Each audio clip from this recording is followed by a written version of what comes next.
Much. Let's talk about traveling right now. Starting right now, stricter security measures are in place at U.S. airports under the federal Real ID law that we keep talking about. Travelers can still fly without one, at least for right now, but you might be noticing some longer wait times. News 19's Shannon Taylor is joining us live over at Columbia's airport. And Shannon, what do we need to know about this? Some folks are asking all the questions about this Real ID.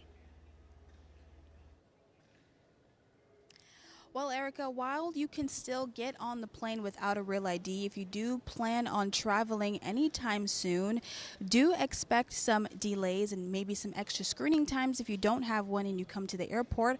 However, long story short, the biggest takeaway is make sure you get your real ID ASAP.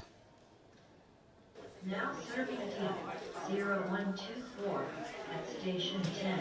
The real deadline is here, and local DMVs throughout the state are seeing a surge in customers ready to get their gold star at the top right corner of their license. Michael Fitz, a spokesperson with South Carolina DMV, confirms DMV locations in South Carolina are busier than ever. We have seen a peak of Real ID customers this week as the deadline has gotten here. The Real ID kind of surge of customers started back in mid-March, and it's continued to ramp up.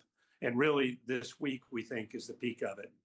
If you found yourself at any local DMV on deadline day, particularly on O'Neill Court in Columbia, you may find this view very familiar. Jimmy Stukes made sure to get his Real ID ahead of his family trip to Vegas. And I know for a fact that this place right here was 30 minutes was great. In and out. $25 was okay. But some people at the last minute did it. I did it the last minute, but other than that, I'm satisfied. David McMahon is the South Carolina Federal Security Director for TSA. He says people were delayed due to ID changes, including right here at the Columbia Metropolitan Airport. But those individuals will be processed in a randomized screening aspect, and that's going to probably delay them a little bit, but it should not deter them from not making their flight.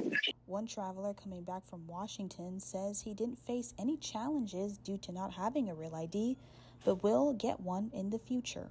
All they asked was like if I'm aware about it, because technically my flight took off like yesterday, and I landed today, so that could have also been an effect as to why it wasn't like as big as a deal, but.